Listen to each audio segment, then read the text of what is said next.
It's that time of the console generation again. A new Metroid game is coming out, and all of these huge Metroid fans have to make videos about how upset they are about the new Metroid release.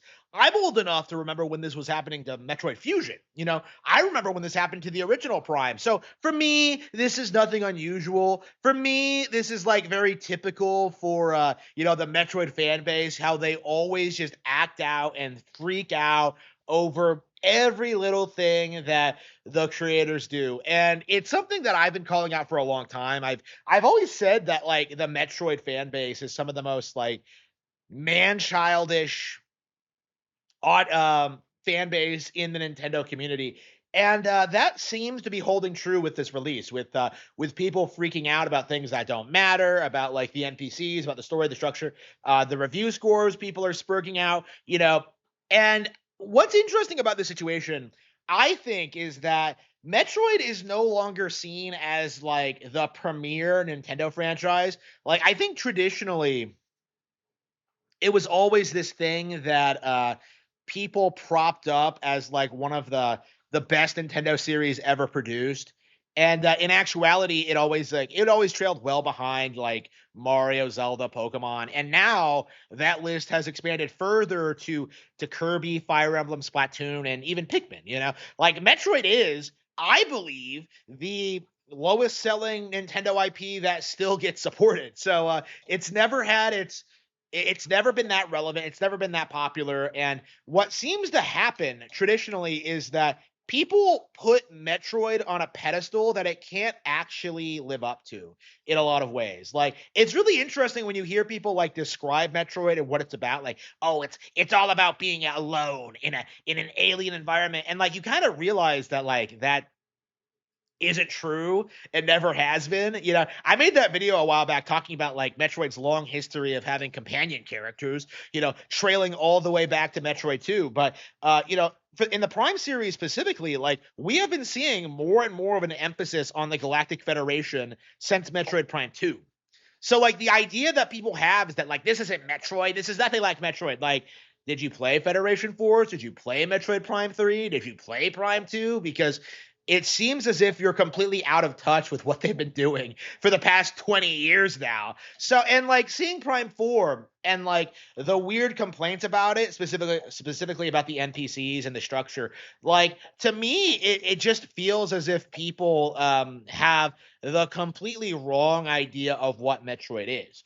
So many people think it's a mature game for mature gamers when in reality, it is a children's game. Like that is the reality of Metroid. I beat the hardcore Metroid games when I was like 10. Okay. The mindset that people have that like Metroid was like this cool, mature adult franchise, like that is not and never has been true. And what happens every single time another one of these games comes out is that people get upset that it's not true. And that's what you're seeing, like in regards to this backlash, is that like, oh no, how dare there be comic relief in a Metroid game? How dare there be NPCs? It's ruined forever. It's like the people saying this are not and never have been fans. Like I can attest to that. I was there when these people were like doing the same thing for Fusion and Metroid Prime 2 and 3 and Federation Force. Like you can't these people are just completely out of touch with reality in a lot of ways. And what's interesting about this is that like I haven't been like convinced by Metroid Prime 4's trailers either, but like seeing the backlash to it and seeing like the complaints like game critics are having towards it and people freaking out about the Metacritic score, it feels more and more as if like this is another Metroid Fusion situation in which people are freaking out about nothing. Like this game could be like downright terrible and I think it would still sell. Like this game could be awful and I don't think it would impact Nintendo or the Switch 2 at all. And that's kind of my thought process regarding Metroid at this point. Like people treat it like it's a major Nintendo franchise when it's not. Like this, regardless of how bad this game is, it isn't going to impact Nintendo's bottom line at all. And you keep seeing people like freak out about it. You keep seeing people insist that like, well, this is way better than Kirby Air Riders because it's a first person shooter game. It's idiotic, you know. Air Riders has like more than proved itself to be like a masterwork when it comes to the battle racer, you know, like it's such a huge improvement over the original Kirby Air Ride. It's kind of impressive, but the narrative going into this, you know, like for years actually, that was that like Metroid Prime 4 is going to be the last major Nintendo Switch game, that it's going to be this like console defining thing, that's going to be like one of the best games ever made. And like there was never any reason to think that, you know. Like, we never saw any good trailers. We never saw, like, we didn't know anything about the game. And now it's kind of coming out and everybody's seething about it. And I'm just kind of like shaking my head, being like, so what?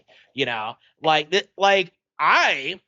think we already got a good Metroid game in the past 5 years. You know, Metroid Dread is one of the best ones ever produced. So, like, if Metroid Prime 4 doesn't do well, you know, like, just have Mercury Steam make more Metroid games. You know, that's kind of my mindset at this. Like, I don't care if Metroid Prime 4 doesn't do well. I don't care if it's not good, you know, because I have other Metroid games to play. Like, it isn't that big of a deal if this game doesn't do well. And I feel like a lot of people don't have my mentality about this. Like, a lot of people like have this mentality that like, oh, this is the most important thing to happen ever. This is make it or break it for Nintendo and the Metroid IP. And it's just like, no.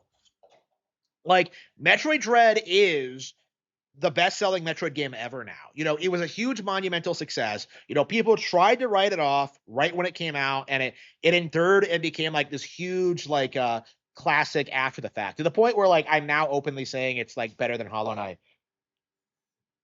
Dread had like all of this like weird conspiracy and all this nonsense surrounding it for a long time, like before and after release. And now we're kind of seeing the same thing happen to Metroid Prime 4. You know, it's just people exaggerate their problems with these games so much that I honestly can't even take them seriously. You know, like when I look back at Metroid Other M and I look back at its legacy and how little it actually impacted like Metroid's brand as a whole, like you really do start to understand like how none of this coping and seething about like ruining the lore or the characters or the setting, it doesn't really matter all that much, you know. At the end of the day, like if you don't like Other M, you just kind of ignore it and pretend it didn't happen. And yeah, that's probably the way that like we're going to treat Metroid Prime 4 if it doesn't turn out well. You know, like it's not a big deal if Nintendo produces one bad game, you know, like it really isn't. And I do think we really do need to move past this like this mindset. This is some like apocalyptic scenario that this is the worst thing that could possibly happen. It's not. I'm thankful for all the great Metroid games that I still go back to this day. You know, I would love to go back to Metroid Prime 2 and 3 and play them more. You know, Federation Force, I'd like to see re-release, you know, like there's so much to enjoy from this franchise and from Nintendo as a whole. Like, why would I be that upset over Prime 4 not doing that well? You know, why would I be upset about it not being good? You know, it just doesn't make any sense to me. I have so many great games to play on my Switch too that honestly I could probably have done without Prime 4 entirely. You know, like honestly, my mentality is that they should have just canceled it after that. It never should have entered development the way it did to begin with. That's something I've been saying for a long time, considering the circumstances around the release and like the delay and like Retro Studios being frauds. Like, yeah, I'd probably be happier if this game never got released, if it never got made. But everybody had to sit there and bitch and moan and complain because Federation Force uh, it was a multiplayer game and Metroid isn't multiplayer. Like, that was so off base and unwarranted. It needs to be said more. Like, I fully expect Metroid Prime Federation Force is going to be better than Metroid Prime 4. Like, that's kind of my mentality at it at this point. Like, looking at the early stages of Metroid Prime 4, but Prime 4 is the one that people are making excuses for. Prime 4 is the one that people are like, you know, saying is great and is a masterpiece because it's a mature adult game and not because it's particularly well made or fun to play. You know, like I think there's a very good possibility at this stage that Metroid Prime Federation Force is going to be better than this. And that's something that I think we all have to acknowledge going forward.